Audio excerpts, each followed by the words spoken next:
Hello and welcome to Trout Talk here on Saga 960 AM. I'm Brendan Lang along with Mike Karafilidis. Thank you so much for coming along with us, either if you're listening here on this Sunday afternoon on Saga 960 or if you're watching or listening to the podcast at any time. It is greatly appreciated that you tune in. Once again, here with Mikey K. Mikey, thanks for joining me today on this sixth episode of Season 3 of Trout Talk. It's going by quickly already. We're already into the regular season here, Mikey. But before we get to any of that, what's been going on with you? How's it been going? Oh, it's been fantastic. I had the best Sunday of my life. The Browns, Right. my Cleveland Browns, they upset the Green Bay Packers, if you could believe that. I couldn't even believe it either. Yeah. Wow. Andre Schmidt hitting that last second field goal, 55 yards, when he was absolutely horrid the week before. And everybody's calling for this guy to get cut because he missed it. Yeah, he missed an extra point. He missed a field goal. Could have won them the game against Cincy, but then he comes back, and then Kevin Stefanski, head coach of Cleveland, he sticks with them and gets in there last play of the game, and boom, right down the middle. Would have been good from like 63 yards. So man, I was ecstatic. I was going crazy. I mean, I was on cloud nine, man. But if it wasn't for the defense and the special teams, they wouldn't have won that game. Let's be real here. I mean, but the offense still needs some work. I think Joey Flacco, quarterback for the Cleveland Browns, he's getting a little bit older now, and so when he scrambles out of that pocket, you're kind of like, hey, Yeah.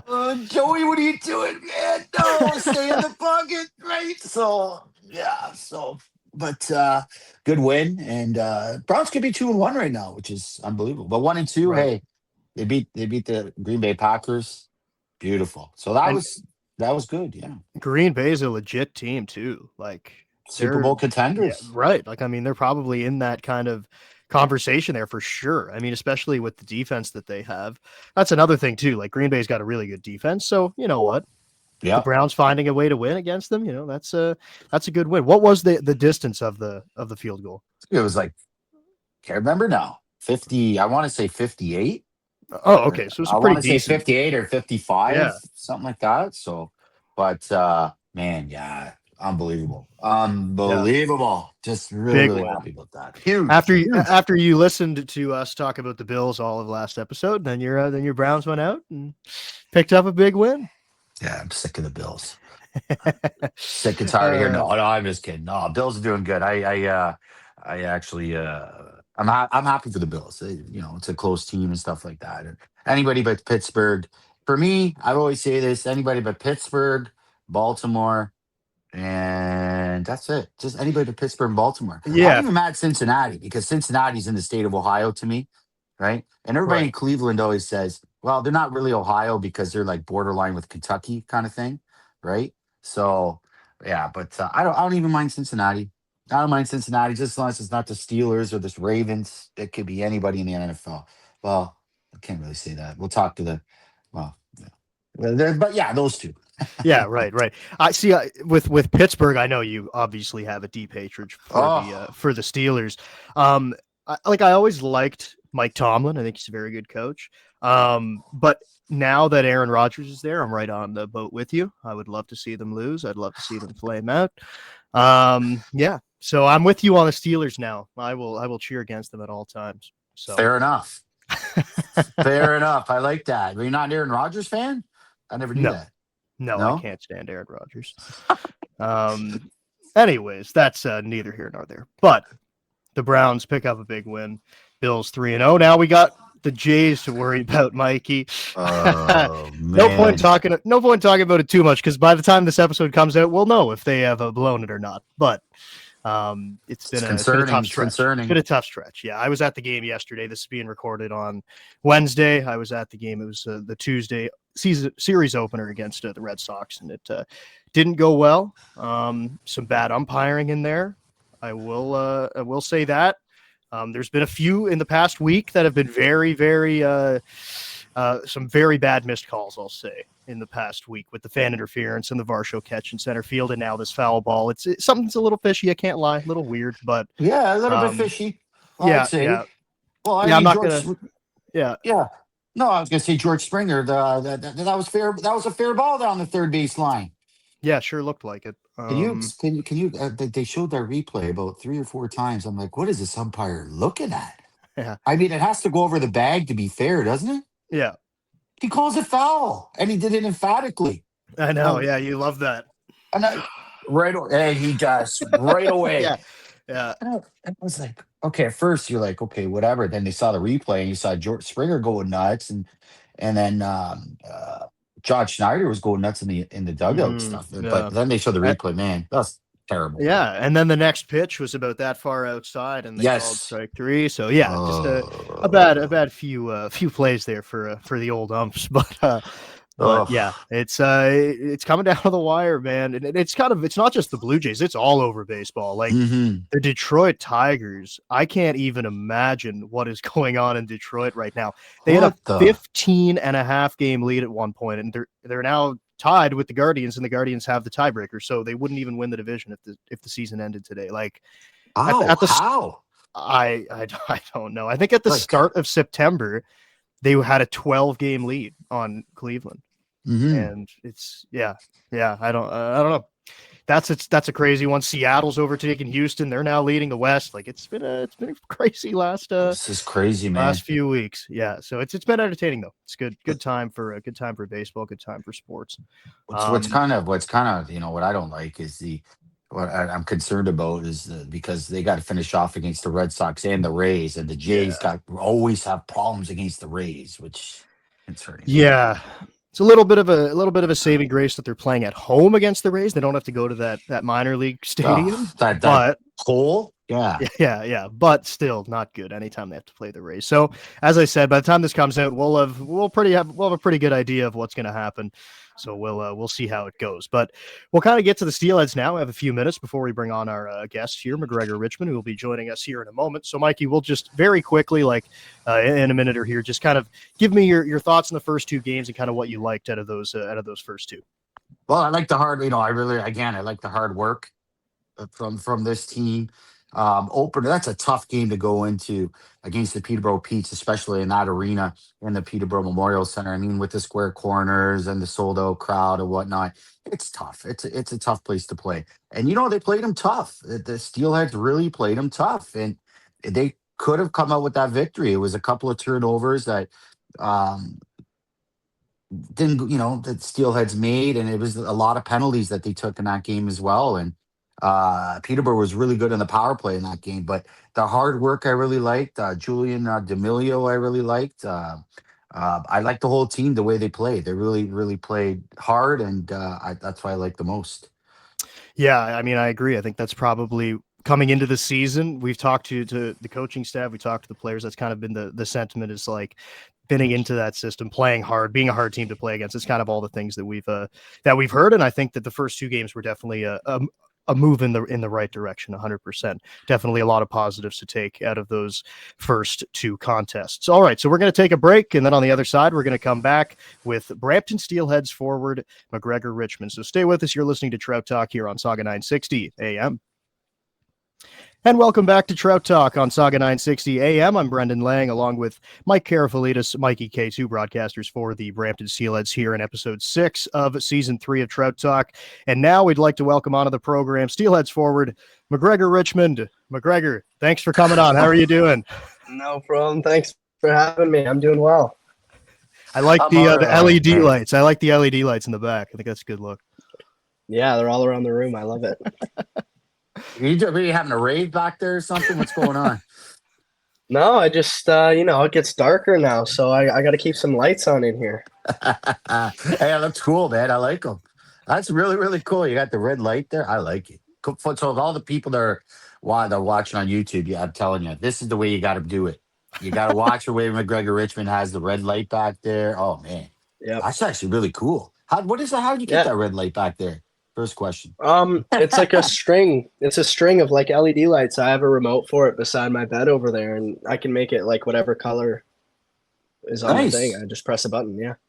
Love it. Love it. Love it. Right off the bat. Love it. Yeah, good start. So MacGregor, obviously, 1-1 to start the season. You guys get into it here the last weekend, but first we can kind of start with the offseason. You know, how did that go? Your work towards the year, and just how was the offseason as a whole for you?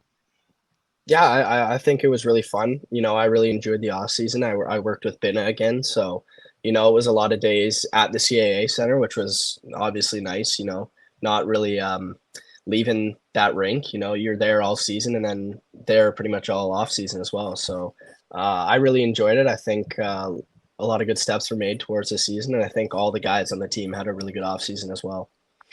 What kind of work does Benna do with? Because it's not just with you, but he works out with a lot of guys from other teams too, right? So what kind of like stuff does he concentrate on? What did he concentrate on with you? Yeah, so we have guys from a couple different teams. I mean, we have one on Kitchener, Alex Hmm. Bilecki, and you know, we all have our own little things that we want to work on. But I mean, everyone's really doing the same program with him because he's been in the league for many years, and Hmm. he's trained and worked with a lot of high end players. So you know, he knows what he's doing, and he puts us through it. Everyone really has their own goal in mind, but everyone's still doing the same exercises. So it's pretty fun. You get to do it in a group, and it's about 6 guys in there, and it's nice. It's a decent sized gym, so for 6 people, it's perfect. And we work pretty much everything. We skate beforehand, and then go in the gym after, and get to work. And you had said, you know, you said that a lot of the guys on the team had a good off season coming into the year. Now you guys have got things started. We were just kind of quickly going over the first two games and sort of what we've seen. What have you seen so far from the team, and kind of what you've liked, and maybe some areas that you can see still need some improvement here, just over the first two games, obviously with a long ways to go. Yeah, I mean that's it, right? It's we're 2 games in, and it's a long season, but I've seen a lot of things that I really like seeing. I mean, I think this is probably the hardest working team that I've ever played on at any level. Just as a group, you know, top of the lineup to the bottom, everyone is giving it their all, and they're all buying into the systems and all buying into, you know, having that compete every night. So I think that is probably the number one thing, and I think that's gonna stick out to a lot of people, whether it be you guys or whether it be people that are watching us for the first time. I think when they come watch us, you know, we're gonna be a hard team to play against, like you said, and a team that, you know, gets in your face and really just works hard. So that's probably the biggest thing for me that I've seen so far, is just a great, like, tight group of guys that just come to the rink and work hard every day. And I mean, in terms of like things to improve on, I mean, there's everything can be improved on, and we're so early that, you know, things are going to be um changed. You know, you never know what happens throughout a season, so as long as we stay ready for that and keep getting experience, you know, whether you're a young guy or an old guy in this league, experience is one of the biggest things. So you know, as long as we keep doing that and stay positive and stay working, obviously, that I think we'll be successful. So McGregor's more of a role for you this year. I mean, you were on the second line against the Niagara Ice Dogs and whatnot. So it seems like you're relishing the opportunity. You scored at actually a pretty highlight reel goal in my opinion. There should have been on TSN. Actually, when you scored that goal, I couldn't turn to Brendan because I think I turned to Dave Siss and I go highlight. I go TSN. TSN. I kept saying TSN. But anyway, take me through that goal, man. Man, that was a great goal. The way you just ducked and you're just like, nah, you ain't gonna get this. And right over the glove. Anyway, take us through that Yeah, goal. I mean, it was a great pass from Witt. First of all, him circling in the D zone there, and then seeing that I was out at that far blue line there, kind of just hanging out. It was a great feed from him. It was right on my tape, and it was very easy to handle. And then I feel like, yeah, just seeing that kind of open lane to the net. Obviously, there was a defender beside me, and maybe in previous years I would have looked to pass or just dump it in or look for a different play, but. Um, I feel like now, you know, a little more experience in the league, a little more confidence. Um, my first thought was just drive to the net and try to make a play out of it, you know. So that was really what it was, and he was a big guy, a defender. So I knew I had to use my body any way I could, and then yeah, just kind of getting that puck up. I didn't really think too much about it. It was kind of in the moment, but I was really happy to see it go in. So Oh man. that was kind of what I was going to ask. Like when you're making that play, obviously, like you get that puck up. So I was going to say, like, what's kind of the thought process there? But it's more just a reactionary thing. Is that kind of how you're saying it? Yeah, Yeah. yeah, that's really what it is. I mean, honestly, the biggest thing that I was thinking of was don't let this guy push you off the puck because then there's no scoring chance at all. As long as I could get a shot on net and maybe have someone come in and get a rebound or at least get a chance, some momentum, that was really what I was thinking. But when you're going in a lane like that and you're that close, you obviously want to put it in, right? But I'd say, yeah, it was very reactionary in terms of like the move. It was just, I had it kind of out holding there and just wanted to get it up. I was more focused on shielding the puck from the other guy. Over the shoulder, right over the glove. Oh, beautiful. But you've had, you know what? You've been in the league now. Well, it's your third year in the league, right? You've had three different assistant coaches since you've come into the league. You had and two very good ones, and Jeff Kirzakos, Stefan Thorne, and now Jake Wood. What has Jake Wood taught you, and what does he bring to this team? I think he brings a lot of good knowledge. I mean, he was with us last year as well as in a development role, so I got to know him right before last season, kind of. So he's not coming in, blind to it. He knows a lot of the guys in terms of the returning guys. He knows a lot of our habits, a lot of our strengths and weaknesses. So I feel like he's come into the role really well, and he's done a great job, picking out things. He's really good with the video side of things. Before a game when you're talking to him in between periods, like he's always got a good piece of advice to give you. So I think that he's come in and really entered smoothly to the team. And kind of on the same topic of that, you mentioned that he worked in the sort of the development role. Now Liam Hamm has moved in there. Have you been able to work with him in the past? Because obviously he's been around the Steelheads organization for a long time. Yeah, so I've known Liam for a long time. I mean, even before he was in the OHL, JR used to do a camp in Denmark every summer, and he'd bring over 15 or 20 Canadian players, and then there'd be 15 or 20 European players, and they'd all have a camp together. And one of those Canadian players that came over the one time that I had a chance to go was Liam Hamm. So that's the first place that I met him. I was probably about 7 or 8 years old, and he was playing for the York Simcoe Express at the time, so I knew him from there. And then obviously him playing in Niagara, I would go to the Niagara games a lot. Coming to a lot of the Steelheads games as a younger kid, and then finally when he came to the Steelheads, it was like, hey, I know this guy, right? So I've been close with him and his family for a while now. So now that he's at the rink every day, it's really nice to see him. You could tell that he gets that he seems like a real like that's the first time I've met him. I've known him as long as you guys, but it seems like a really nice dude and really easygoing, chill dude. You know what I mean? And he can get along with the Yeah. player, with you guys and stuff and whatnot. But good answer to Liam Ham. But yeah, so talking about the first two games, first one against the Peterborough Petes. I was just saying Brendan and I was just talking about it. That's a tough barn to go into, huh, for your first game. But I thought you guys played really well, and then you guys played really well defensively and worked your butt off both games. Could be 2-0, McGregor. I agree. I think honestly 5-on-5 we had a really strong game against Peterborough. I think we were a little undisciplined in the second period, and it cost us. I feel like we had some good momentum going, and being up 2-1 in the game, especially, like I think we were on the right track. But obviously, the discipline, it can catch up to you, and it did. They took momentum. They were good on the power play, and it was hard for us to get back into it. But then again, in the third, I thought we came out really well, with a really strong effort to try and even things up. So just little mistakes that obviously can be cleaned up. But I really enjoyed, not only playing but seeing everyone's effort in that first game. I think it just showed that, like, the team really cared, and we were all disappointed after the game. We thought, that's a game that we wanted to win, obviously. But in terms of like how we did, I think honestly, as a whole, it was a pretty good game. It was a few things that you have to clean up, right? Like, you can't be in the box.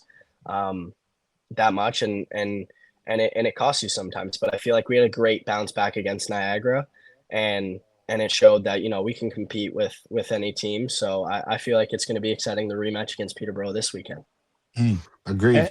And obviously, this has been a common theme with a lot of the guys we've talked to, and you're in the same group of returning players and on a team that has a lot of new faces. And obviously you're in an expanded role this year, playing up on the second line to start. So is there any difference in kind of the preparation for that when the ice time is going to be there, or is there different conversations with the coaching staff or any of that kind of stuff?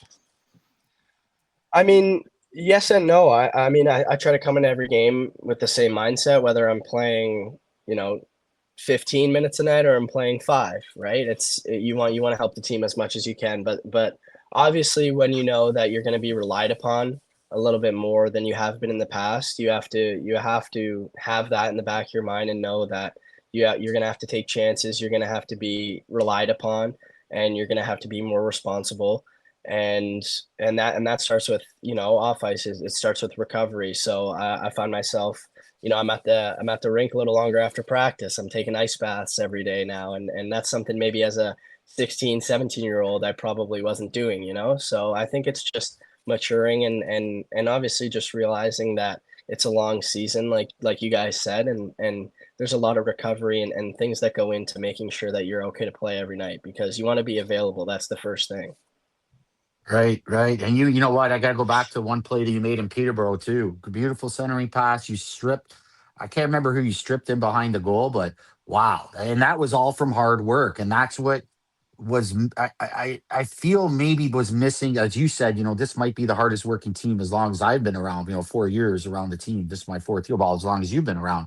But Yeah. that's just the way you guys play and the way you strip that puck. Take me through that play. If you take me through that play, man, like I was just like, wow, like, whew. That's Yeah, all I have to well, it say. was Like right off the that was face off. awesome.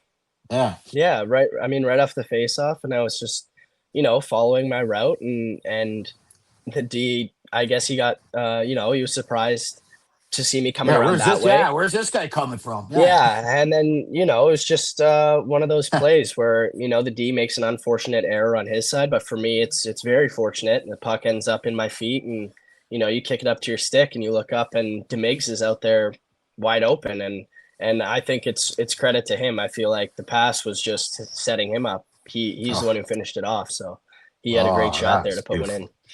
And I Oh, wanted to I beautiful wanted play. to ask you about Julian Demiglio. Obviously, a guy who got some time with the team last year and now is obviously a more regular player this season. Like, Yeah. just what you've seen Yeah. from him, and he's been off to a great start. So I don't know if you guys know this or not, but this is probably my 8th or 9th year playing on a team with Julian. Right. Me and him played together on the Richmond Hill Stars when we were 7 years old, and we played Oh, together until wow. we were 10 years old. Took a 1-year break, and then we're back together until we were 16 years old on the Nats. So Wow. we've been playing together ever since we were down in Richmond Hill, up to AAA, up to U16 in our draft year. We were played together, and for most of that time, I want to say we played on the same line as well. So I've known Julian for a really long time. He's from Richmond Hill. Him and his Mhm. family are great people. His younger brother, and to see him now having this success with the team, obviously it's early and preseason and everything, but the way he's looking right now, it's just really really fun to see for me as a guy that's known him since we were 7 years old, right? So now seeing him, playing next to him again, it's really fun. Yeah, so we'll just kind of go back to the new faces, and something that I've Oh, asked God. a lot of the guys, especially with the experience like you have, and obviously Uh, now in your third full season, in your fourth season here in the OHL with all the new Yeah. faces, how has that leadership role kind of expanded for you? I mean, yeah, it's about learning from what the guys before you have done, right? So when I came into the league as a 16-year-old, when I was an AP, when I would get called up, it was very nerve-wracking.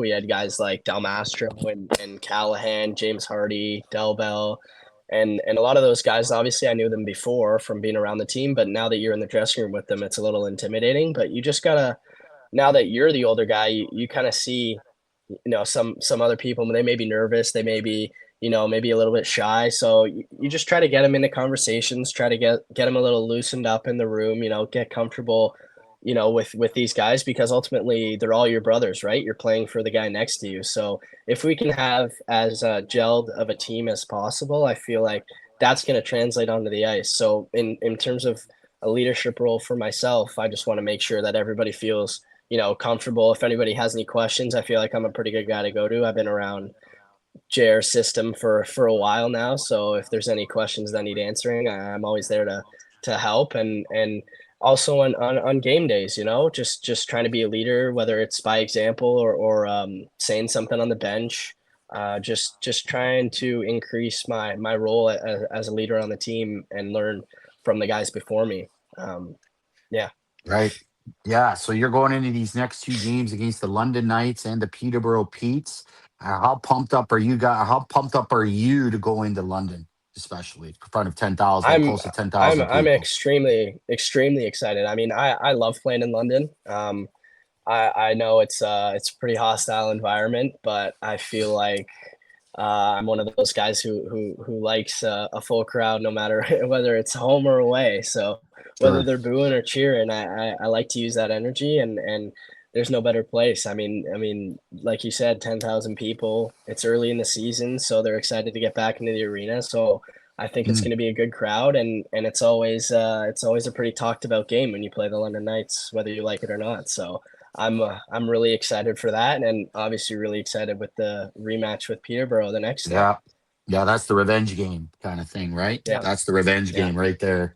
The circle them yeah. both, man. It's a big weekend coming up. So And yeah. kind of on that leadership thing too, like you just said it. Obviously, this is an atmosphere that a lot of guys haven't played in before. Like, are there any conversations that you have before going into London?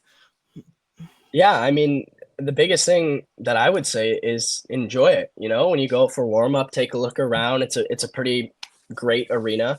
Um, Take a look around, soak it all in warm up. You only get to have your first. I know a lot of the rookies here. It's their first time playing there, right? So you get your first time playing there once. So soak it all in, let it all in warm up, and then by game time, you should be good to go and use that energy from the crowd. Just enjoy it. Really, you don't have to be nervous or stressed out. I feel like it's a great atmosphere to have a great game in. Yeah, absolutely. So, I'm not sure if we've ever asked you this. So besides London, besides Kitchener, besides the big arenas, whatnot, all right. Mhm. I think you know where I'm going with this. Maybe what arena is your favorite arena to play in? So for excluding London, Kitchener, I'll exclude Windsor too because I really like Okay. that one, but that one's Yeah. massive as well. Yeah. Get rid of that one There's too. I there's agree. yeah, I mean there's a few rinks that just, sometimes you hate them and sometimes you love them and you don't really know why. One of them for me, I love Erie. I love Yeah. that rink. I You mean always do that's well in we Erie. don't play. Yeah, I mean, Mm. I mean, whether it's the shape, the crowd, the band, sometime that plays there, I like that arena. I don't know what it is about it. And then there's other arenas that I really don't like, but we won't get into that one. I love it when you turn the corner. When you turn the corner and you see the tailgate party. Do you remember last year that we were turning the corner Yeah, there and like so many of the yeah, fans that are flipping you the bird and stuff like that. It's like, yeah, oh yeah, my, yeah, it's yeah. like, The oh yeah, buses, hey, the how's it going? Yeah. Yeah, the bus is rolling by, getting Oh ready for the man. game, and there's already fans outside flipping the bus off, and it's like that's how you know you're in for a good That's how you crowd. know you're yeah, those guys Yeah, they're really into yeah, it. It's just they're tailgating yeah. outside. It's like, oh, No, I and they're love it. pointing and the Erie bird, in yeah. warm up too. Like even in Erie in warm up, they have signs in the visitor end because that end is the one with the seats behind the net. The other one has a Right. gallery, kind of like we do. So they've all Yeah. got signs posted up on the glass and everything. I love it. It's great. That's probably other than the big couple. That's probably my favorite arena to play in, other than at home. Good choice. All right, MacGregor. Last one from me. Off topic of hockey. I know you are I know you're a big golfer. I know we've talked about it on the show before. How was the Yeah. golf game this past summer? It was really good, actually. It improved quite a bit. The handicap got down to single digits, so Oh, that was good. I did not beat Wow. JR this summer, unfortunately. okay. He Ooh, uh, that's he why. got the Yeah. best of Okay. me. He was looking So for if revenge for a year. if if I beat him this summer, then maybe it would probably be a little bit better. But yeah, the handicap, I think it's like a 9.3 or something like that, Wow. 9.4. I've been Nice. shooting Oh low my 80s gosh. pretty much every round. But Wow. the one time I broke 80, I shot 79. It was on JR's birthday, I run back to his group because he's playing 2 groups behind us, and I go to tell him that I broke 80, and he's like, "Oh wow!" And then he goes, $20, whoever has a lower score. I'm like, no. That's how I knew he was having a good run. Turns out, coming into 18, he's 2 under par on his 2 under par, doubles 18 to shoot even on the day. So he shot 72. So I thought me breaking 80, I might have him because he might have had, an 81, 82, and he had a 72. So that was my chance, and he had a career day. His best score in years. That's awesome. That's great. Last one for me. What's going on with your Cowboys? What's going on with the Dallas Cowboys? Because I remember I didn't know you were a beat us in Cowboys game fan. 1. Yes, he is. Game 1 when they beat us. We had a little friendly bet, and I had to buy him a cappuccino, whatever. I think it was an iced cap. But anyway, I hope you enjoyed that. Hey, we can do it again this year. I don't think the Browns. They beat Green Bay. I'm not sure. Yeah, how do you like that? Did you like that? No, I hated it. I hated it. I've got Green Bay defense in my fantasy league. I couldn't stand that they lost. And Micah Parsons is there now, so I kind of have a little bit of piece of my heart is over with the Green Bay Packers now. Micah Parsons is over there, and I got to cheer for my Cowboys. We got no defense. I mean, Dak's playing well. CD's injured, which sucks. Pickens looks like a good pickup, but as much as our offense is looking pretty good and efficient, like always, our defense is just brutal.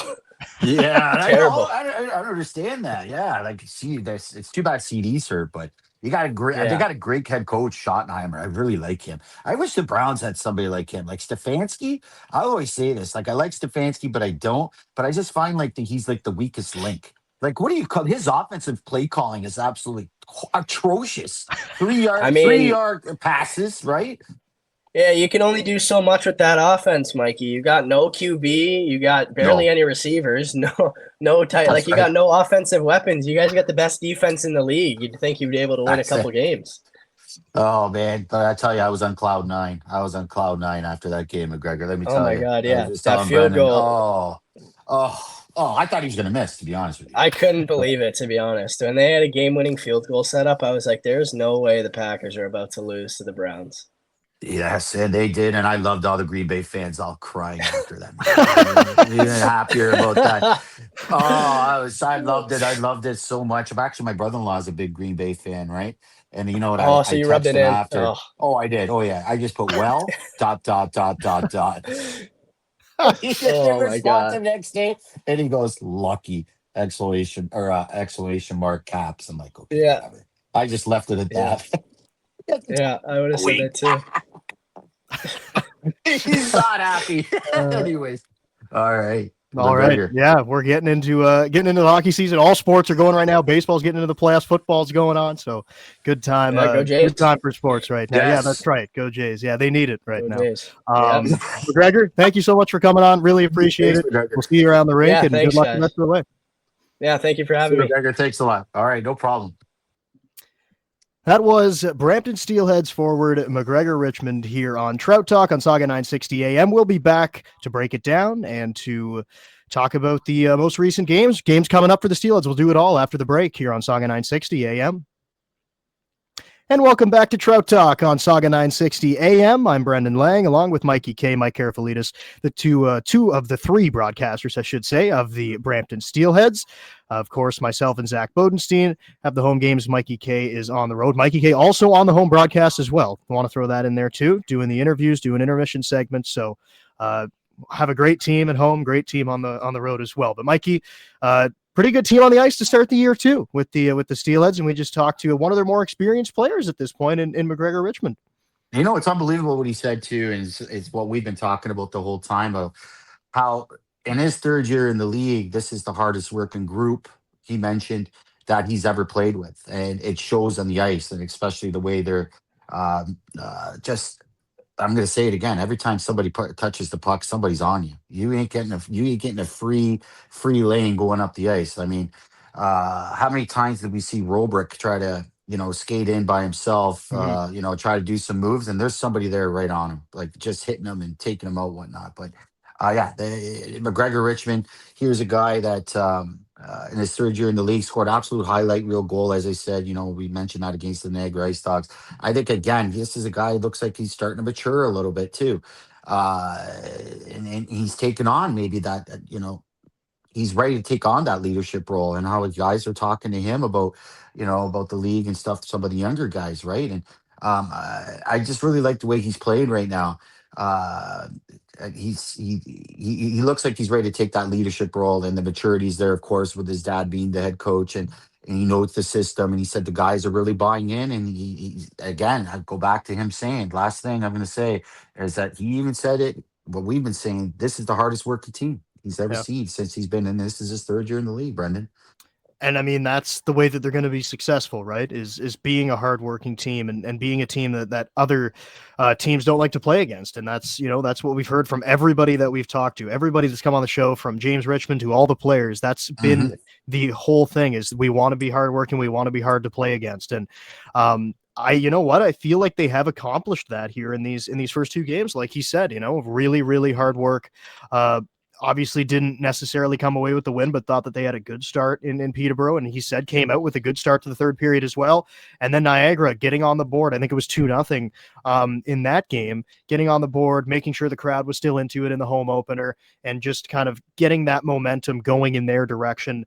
I feel like the energy and the work ethic is definitely there. And it is definitely telling to hear him say that this is the most hard, or the hardest working team, I should say, that he's played on. Also a cool nugget there about Julian D'Amiglio, that he's played with him for a long time. And, you could see it with that pass there that he made to him in front of the net. Maybe they got a little bit of that sixth sense going on out there. They got that chemistry. You Yeah. saw them. It's funny about how we said that too, right? They've been close. Who do we see hanging out the most? That you and I were at the golf tournament when we had the lunch after and stuff. Those two were Yeah. like glue together, right? So there you go. They've been playing together since they're 7 years old. 7 years old. So Pretty crazy. Yeah.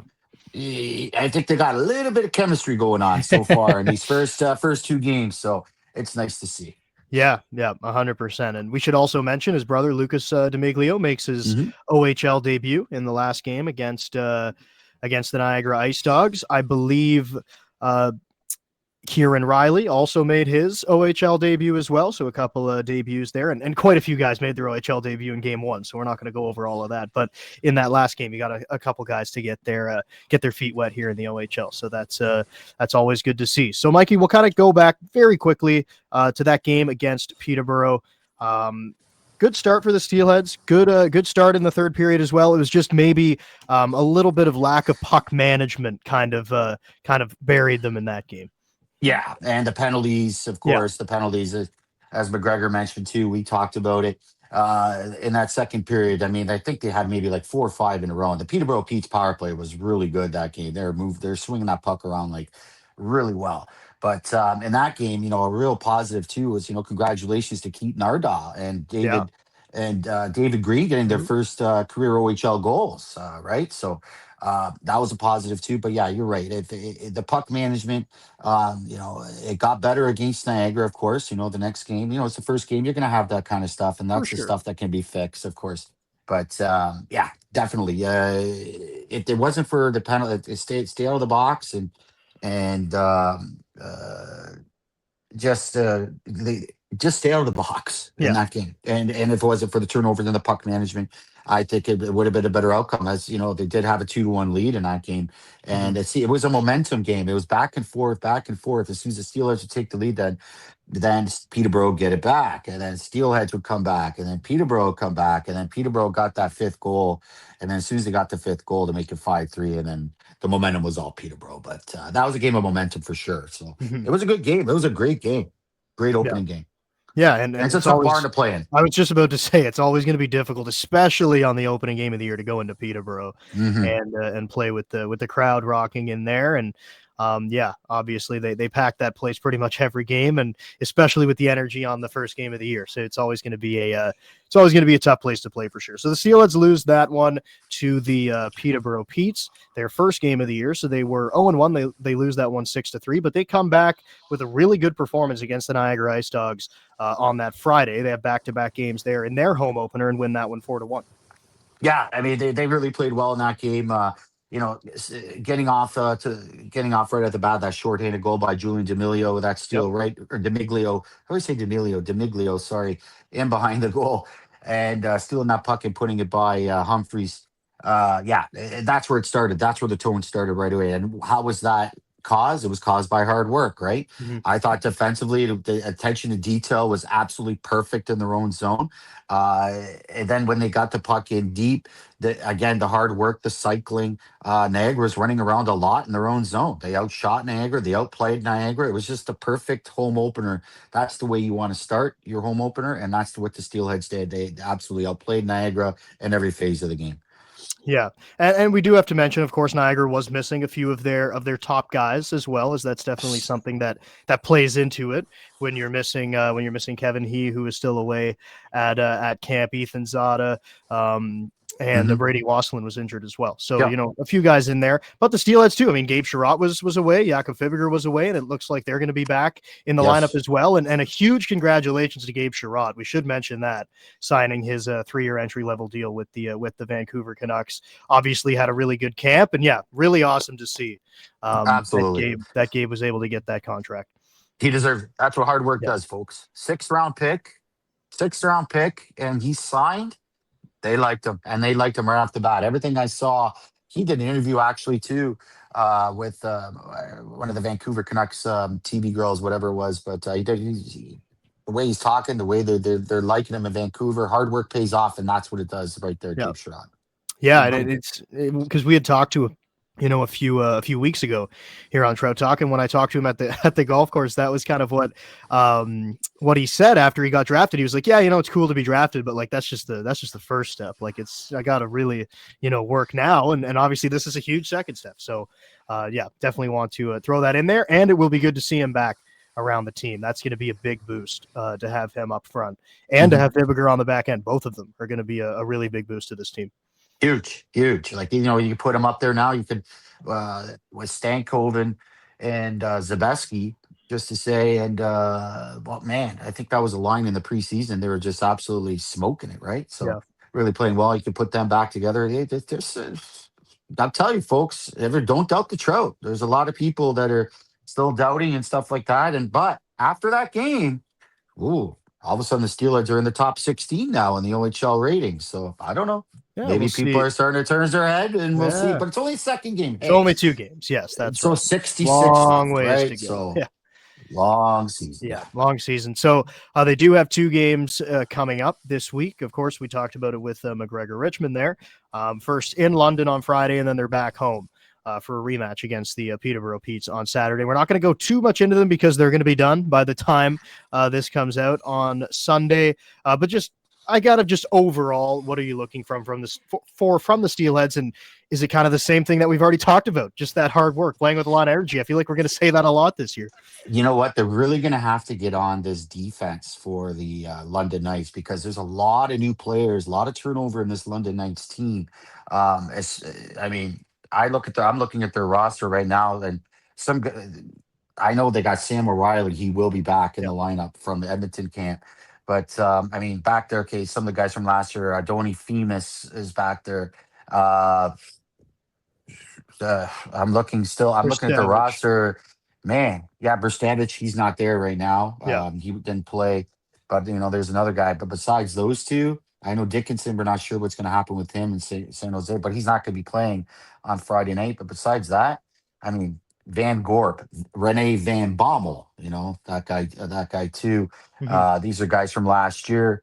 Other than that, I mean, not all. I mean, they picked up Crete from the Niagara Yep. Ice Dogs. I always think that was a nice pickup. But other than that, I mean, they just got to get on their defense with a lot of new guys back there and go with their hard work, cycle the puck, get those chances, get in front of their goaltender. Medvedev will be back too. Don't Yeah. forget from Vancouver That's a camp. big So ad for them too. that's huge. That's Yeah. huge. That's huge. And it's funny, Gabe Sherratt, he got signed by the Vancouver Canucks as well, right? Mhm. So Medvedev and Sherratt will be going against each other to, maybe future teammates with the Vancouver Canucks. But yeah, if you get on their defense cycle, center in front, and they should be okay. We'll see what happens. Yeah, one thing I really liked in the Niagara game was how active the Steelheads defensemen were in the offensive zone of keeping Right. plays alive. I thought they did a really good job at the offensive blue line of holding pucks in, getting pucks through to the net. I thought Dragusica did really well in that regard.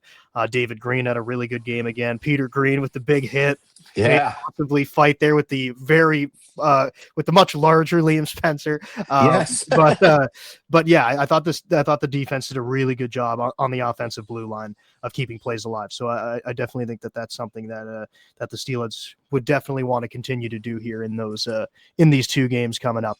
Against get traffic. Against get traffic. Get traffic. You got 2 good goalies you're going to be playing against, Brendan. You got Easton Rye, who always plays well against the Steelheads. It seems like for the Peterborough and Medvedev, we just mentioned. Get traffic in front of them. Cycle the puck. You mentioned it too with the defense getting in there and keeping plays alive. Right.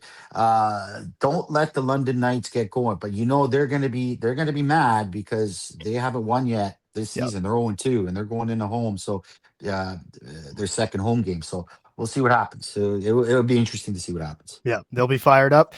The Steelheads will, of course, be fired up as well for that game in London. All right, we've got 15 seconds here. Not much time. We had a good long conversation with MacGregor Richmond. So big thank you to him for coming on the program here. I really appreciate that. Thank you, Mikey, for being here today.